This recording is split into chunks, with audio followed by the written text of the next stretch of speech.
Mesdames et messieurs, bonjour. La question qu'on est en droit de se poser, c'est que lisent-ils quand ils viennent tout le temps à la télévision, qu'ils soient politiciens, qu'ils soient syndicalistes ou même de la société civile, pour parler au nom des peuples, pour parler au nom de la population? C'est la question qu'on a posée à l'un d'entre eux. Lui, il est secrétaire général de la CSA Bénin. Je veux parler de Dieudonné Lokossou qui nous accueille aujourd'hui dans sa bibliothèque. Place donc à un instant dans la bibliothèque de Dieudonné Lokossou. Merci beaucoup de nous accueillir dans votre bibliothèque. Merci.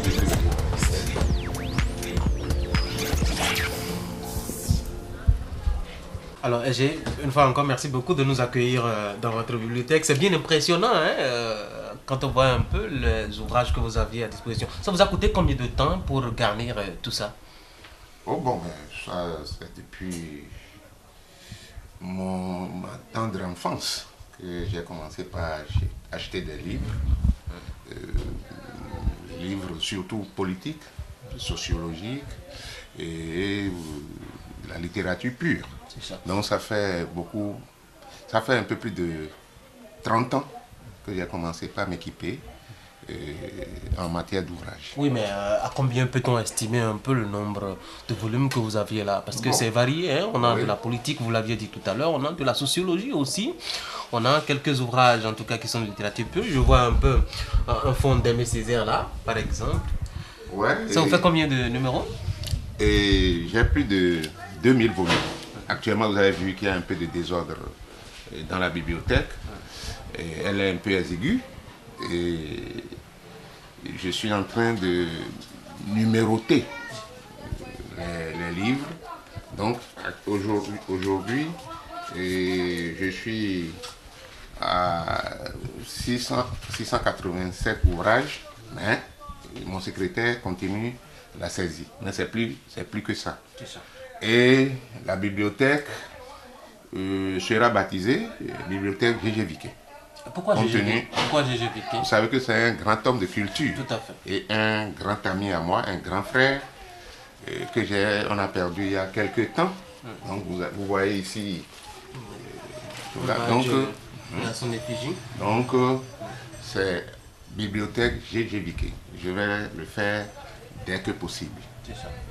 Oui, disons que lit souvent, ou le plus souvent, Dieudonné Lokossou quand il a du temps. Bon, je lis beaucoup plus les ouvrages politiques.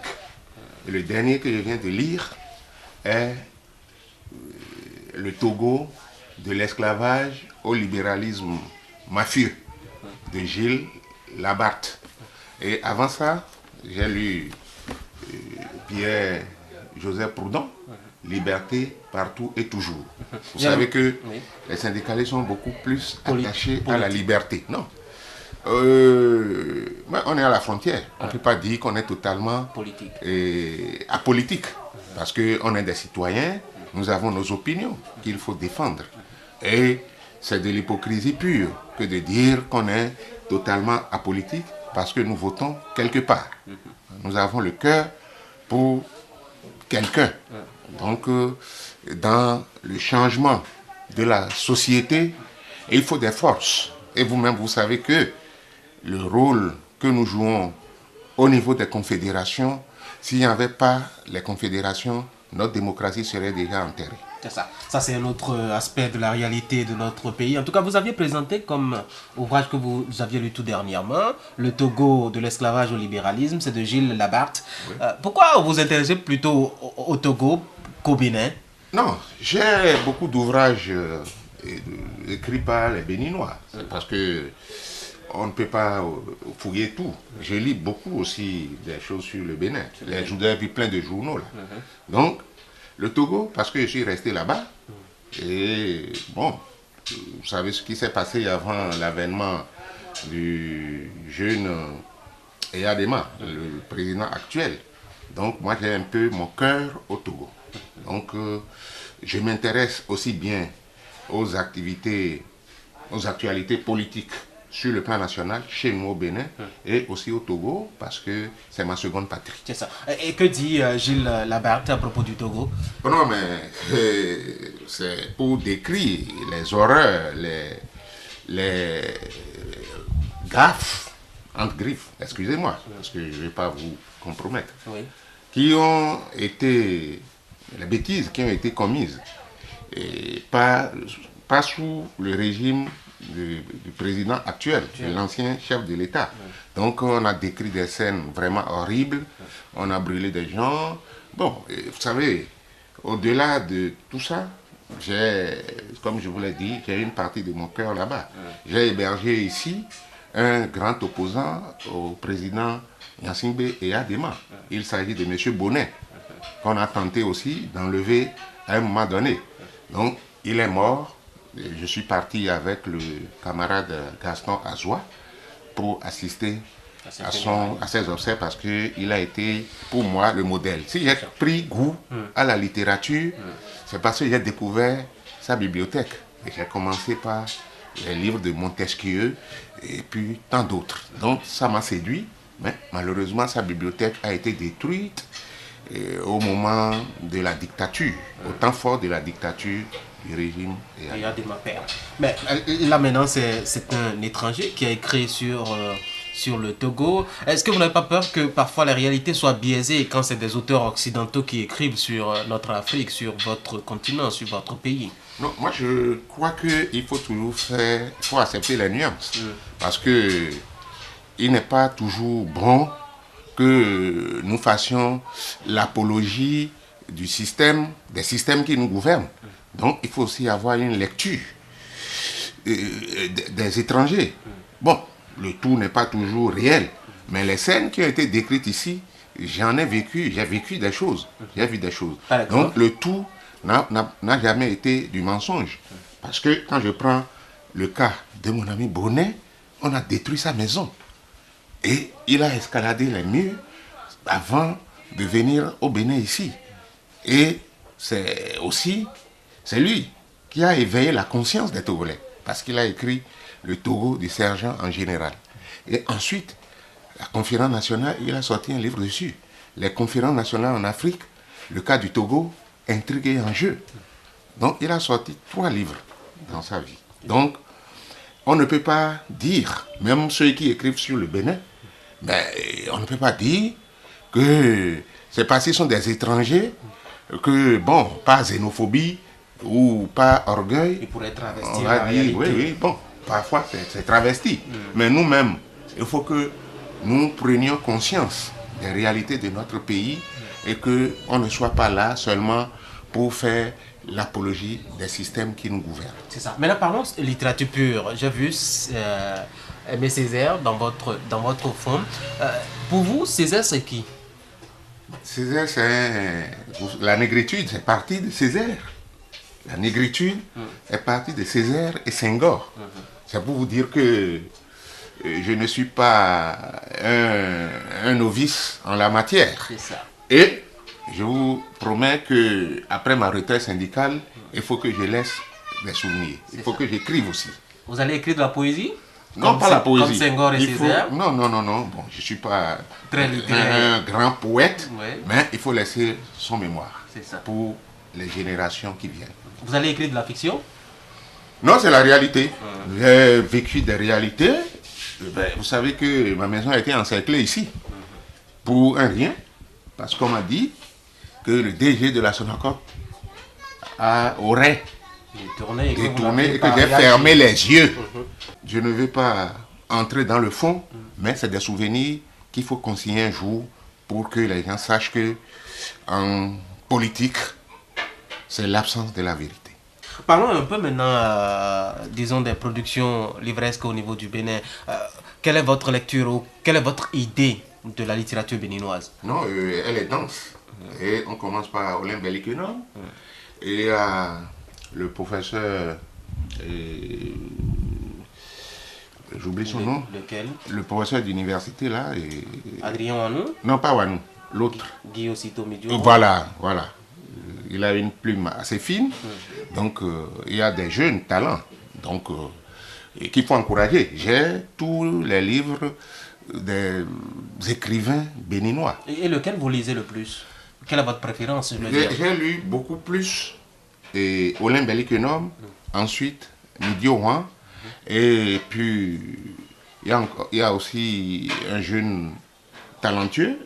Florent Kwaouzoti. Voilà, Kwaouzoti. Je l'apprécie beaucoup. Il y a aussi un autre. Vous devez les connaître puisque vous avez l'habitude de les rencontrer. Il est professeur à l'université aussi. Oui. Donc, les écrivains béninois ont beaucoup de talent. Et il faudrait que l'État, en voulant en voulant développer l'excellence, il faut qu'on pense beaucoup à la culture. Parce que la culture, c'est ce qui nous reste lorsque nous avons tout oublié. Oui, justement, vous aviez cité, vous avez dit Roland Belliquenom, vous aviez cité Guy Osito Midioron. J'ai envie de vous demander, qu'est-ce que vous aviez lu de Guy Osito Midioron qui vous a vraiment accroché, qui vous a remué les sens, les tripes, comme on dit vulgairement? Et j'ai lu un ouvrage qu'il a écrit sur la francophonie. C'est un machin un peu humoristique. Donc j'ai lu ça. J'ai lu beaucoup d'autres ouvrages. Quelle est sa lecture sur la francophonie? Non, je crois que la francophonie, pour lui, c'est une illusion. On ne peut pas s'accrocher à une langue étrangère. Parce que moi, je dis aux syndicalistes français que je suis béninois d'origine francophone. C'est eux qui doivent défendre leur langue. Ils ne sont pas là pour faire l'apologie de la langue française. C'est une langue coloniale, ça nous a été imposé, il faut la maîtriser, mais ce n'est pas une raison pour que nous ne développions pas les langues nationales. Ça, il le faut. Quand vous allez en Chine, les gens parlent français, mais ils privilégient leur langue. Oui, mais le travail revient à qui, à votre avis? Aux universitaires, certainement, qui doivent travailler. C'est une volonté, il faut d'abord affirmer cette volonté politique. Les universitaires, et vous voyez, il faut financer les recherches. Est-ce que, depuis que le président Boni est venu là, vous avez vu, on a fait, je ne sais pas, prix littéraire. Il y a le prix du président de la République qui a été institué depuis qu'il est là, je crois. Non, c'est pas en son. Et tous les ans, vous voyez, quand on couronne quelqu'un, il ne faut pas lancer les idées, donner le goût et après reculer. C'est pour cela que j'ai dit que la politique, c'est l'accent de la vérité. Et moi, je suis très attaché à la culture. Et notre langue, nous devons pouvoir la maîtriser. Moi, je ne parle pas français à mes enfants. À la maison, c'est ma langue que je parle.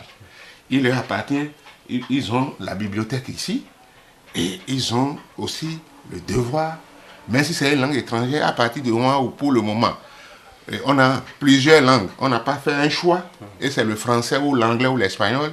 Si vous voulez la parler, il faut bien la maîtriser. C'est ça. Voilà. Parlons maintenant d'Roland Belliquenom. C'est vrai que c'est un écrivain qui appartient à une génération, disons, qui a fini ou qui est en train de finir, c'est votre génération. Vous aviez lu quoi de Roland Belliquenom? J'ai lu... Il a beaucoup écrit. Il a beaucoup écrit. Et j'ai lu Le Chant du Lac. Le Chant du Lac. Et j'ai lu son dernier ouvrage qu'il a écrit. Lequel? Il a écrit Un pied sans fin. Oui, voilà, c'était les premiers trucs de Antigone. J'ai lu L'Initié. Et il a écrit ça 2 fois, L'Initié, ainsi de suite. Bon, lui, il s'attache beaucoup plus à la coutume. Bon, sa maman est vaudouci, donc il est beaucoup plus... Il axe son thème sur la tradition. La tradition. Oui, la tradition. Qu'il défend d'ailleurs. Oui, j'ai eu la chance de le croiser un jour. Et on a échangé dans Cotonou. Je l'ai pris, j'ai eu le privilège de le prendre dans mon véhicule. Peut-être qu'il suit l'émission. Et il va se souvenir que quelqu'un l'a pris et je l'ai déposé dans son quartier vers le lycée technique. Sa maison paternelle, oui. Donc, c'est avec plaisir que je parle, avec fierté de lui. De cette lui rencontre-là. Et de tous les écrivains du Bénin. Parce que écrire, ce n'est pas facile. Ça, vous êtes dans le journalisme. Bon, mais c'est pas... Et si quelqu'un sort un ouvrage, il faut toujours l'encourager. C'est pour cela que je dis que la culture doit être encouragée dans notre pays. Oui, mais vous aviez dit tout à l'heure qu'il écrit beaucoup plus sur la culture endogène et qu'il promeut d'ailleurs la culture endogène. Mais dans Chant du Lac que vous aviez lu, je n'ai pas l'impression qu'il soit en train de défendre la culture locale dahoméenne. Vous avez parlé de quel ouvrage? Le Chant du Lac. Chant du Lac. Non, le Chant du Lac, ça a été l'un des premiers ouvrages. Ça fait partie de ses premiers machins. Donc, il a évolué. Il a évolué. C'est pas... il ne faut pas être statique. Et comment lisez-vous cette attitude d'évolution à votre avis? C'est positif. Ah oui? Pour moi, c'est positif. Parce que on ne doit pas rester statique. Mais nous devons défendre notre culture tout en s'ouvrant. Parce qu'on ne vit pas en autarcie. Tout en s'ouvrant sur l'extérieur. Parce que la culture est universelle. J'ai eu la chance d'aller en Martinique. J'ai vu des gens qui ont beaucoup, qui apprécient ce que nous faisons ici. Notre culture, notre coutume, nos coutumes, nos usages, c'est bien apprécié. Donc, nous ne devons pas nous enfermer sur nos réalités. Il faut qu'on s'ouvre. On ne va pas tout le temps parler de Proudhon, parler de Freud. Il faut que nous aussi, nous puissions apporter quelque chose sur le plan culturel à l'humanité. Oui, mais j'ai l'impression, quand je vous écoute un peu, que la littérature ou la culture s'est arrêtée, du point de vue livresque, s'est arrêtée à ces grands anciens. Est-ce qu'il y a quelqu'un que vous connaissez parmi les jeunes écrivains? Il y a des jeunes, que moi, toutes les semaines, je suis à la SONAEC, oui. Mais je fréquente aussi la librairie Notre-Dame, les 3 librairies de référence qu'il y a à Cotonou, ils me connaissent tous. Donc, les jeunes ont certainement des talents. Parce que, comme je l'ai dit tout à l'heure, écrire, ce n'est pas donné à tout le monde. Il faut avoir des talents. Donc, il faut aussi encourager. C'est pourquoi j'ai dit, il faut que de temps en temps, ce n'est pas en critiquant un système qu'on est forcément contre celui qui est là. On critique pour qu'on améliore. Bon, il y a peut-être des écrits qui ne reflètent pas. Parce que quand quelqu'un écrit 50 pages, on met ça on dit que c'est un livre. Vous voulez qu'il écrive 1000 pages ou 500 pages? Non, pas 1000 pages forcément. Oui. Mais c'est un peu la paresse intellectuelle. Donc quand on veut écrire, il faut écrire et écrire bien. C'est ça. Quel est l'écrivain de la jeune génération qui vous retient le plus? Je peux citer pêle-mêle, Daté Ata Victor Barnabé Akaï. Je ne sais pas si vous connaissez ce nom. Bon, Daté Ata Victor. Moi, j'ai peut-être acheté son truc que je n'ai pas encore lu. Je n'ai pas la prétention de dire que tous les livres que j'ai achetés ici, que je les ai tous lus.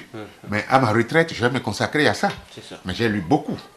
Et c'est ça l'expérience. C'est ça qui reste. Donc, les jeunes générations ne m'attirent pas tellement, mais j'achète. J'achète pour l'histoire, pour les encourager aussi. Donc voilà un peu. Oui, mais comment faites-vous pour transmettre ce virus de la lecture-là à vos enfants? Comment Dieudonné Lokosso vit avec ses enfants sa passion de la culture?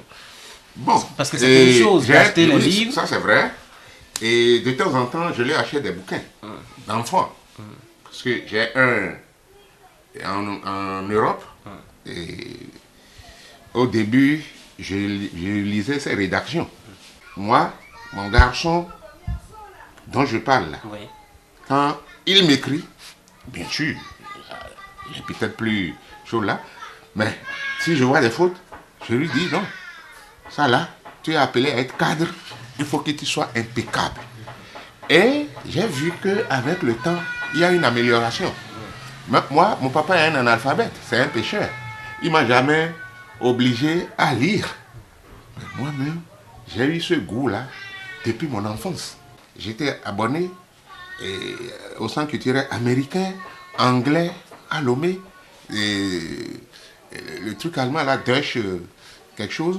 Bon, donc, je fréquentais toutes ces bibliothèques-là et c'est resté, c'est devenu une culture permanente. Mais moi, j'aurais souhaité que demain, mes livres ne soient pas bradés. Et peut-être dans le testament, je vais le signifier aux enfants. Parce que c'est un trésor. Et peut-être que directement, ils n'ont pas le goût, mais demain, leurs enfants peut avoir le goût. Parce que ce que vous avez vu ici, il y a même des journaux. Les Jeunes Afrique, les journaux français, que tous les ans, je fais la réélure. C'est là. Vous allez peut-être prendre l'image aussi.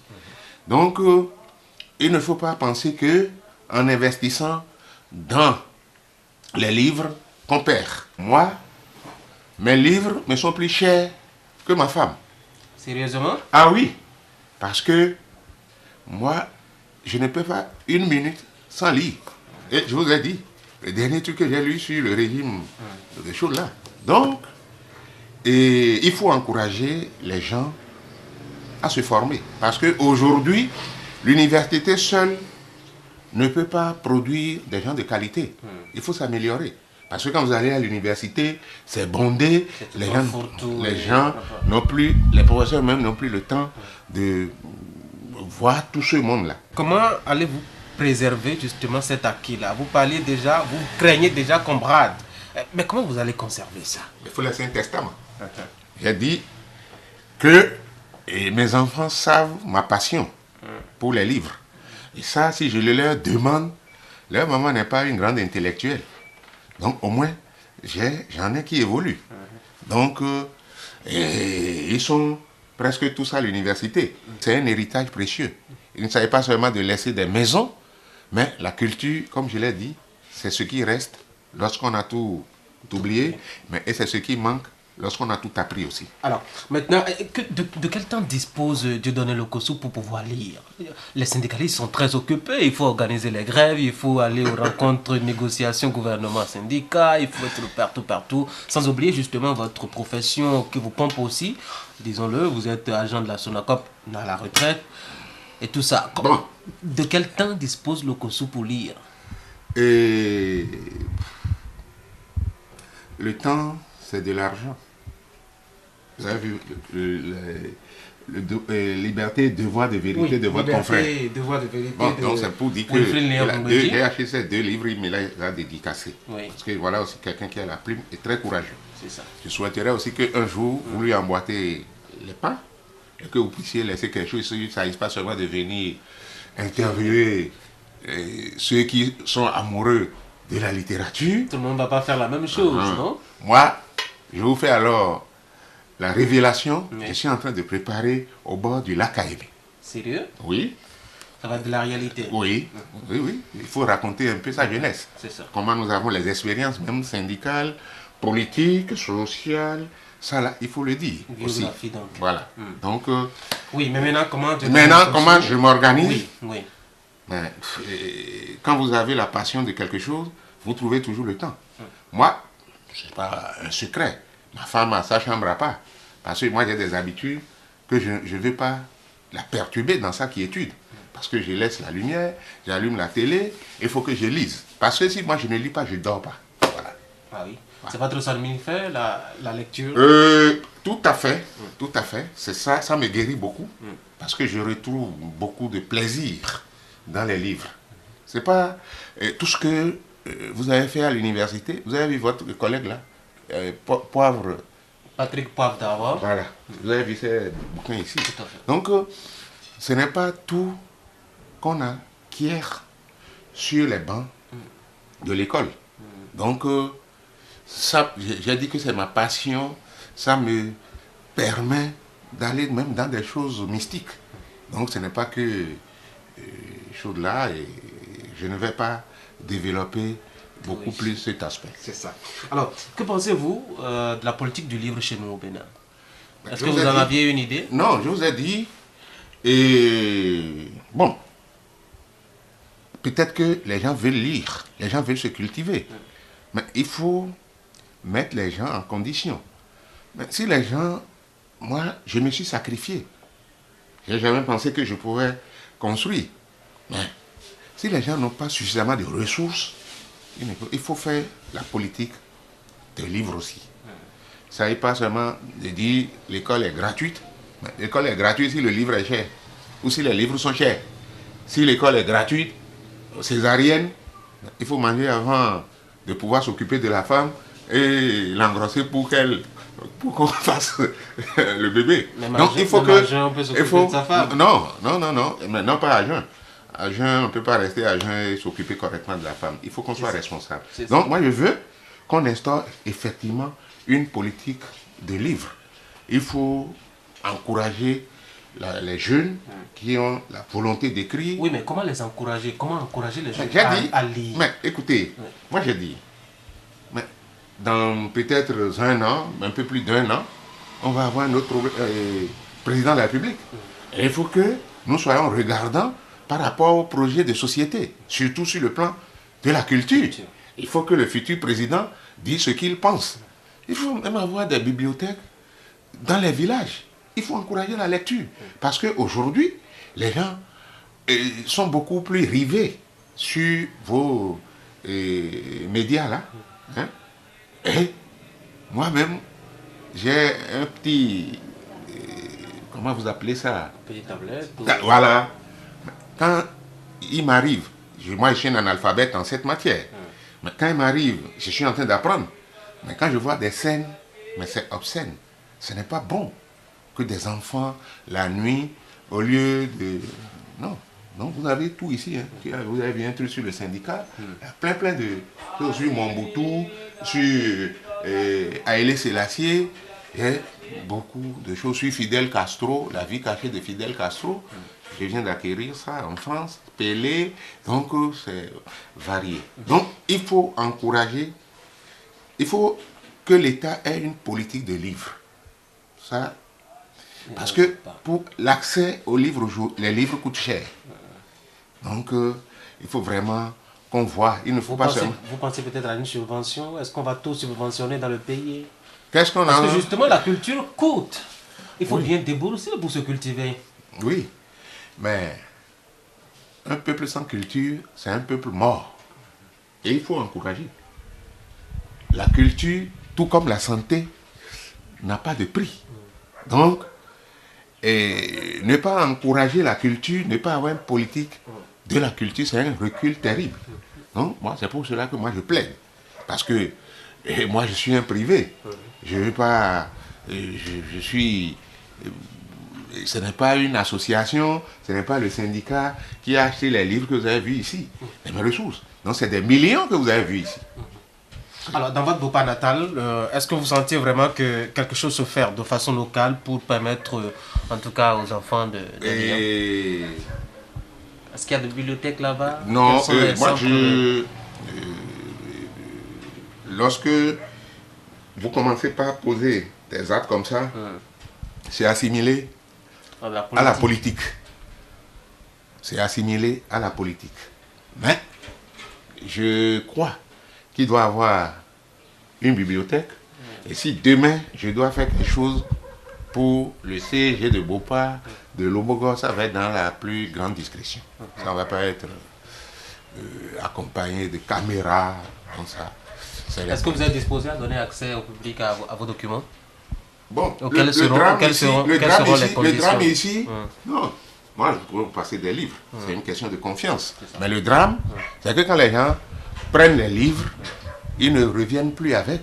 C'est pourquoi moi, j'ai mis des machins. C'est pourquoi je suis très sévère, je numéro. Parce qu'il m'arrive même de passer des livres que j'oublie. Et les gens ne reviennent plus. Dieudonné Lokossou, merci de nous avoir accueillis dans votre bibliothèque. Mesdames et messieurs, c'est la fin des livrets de lettres assez spéciales qui s'est déplacé dans la bibliothèque de Dieudonné Lokossou, le secrétaire général de la CSA Bénin. Vous nous aviez suivi, vous aviez vu un peu son intérêt pour la littérature, en tout cas de façon ouverte et surtout pour la littérature béninoise. Merci de nous avoir suivis de bout en bout. Je dois dire merci à Rachidi Soubero, bienvenue. Et puis Ambaliou Raoufou qui m'ont aidé à l'enregistrement. Rendez-vous samedi prochain, 15h30, si tout va très bien. Merci beaucoup.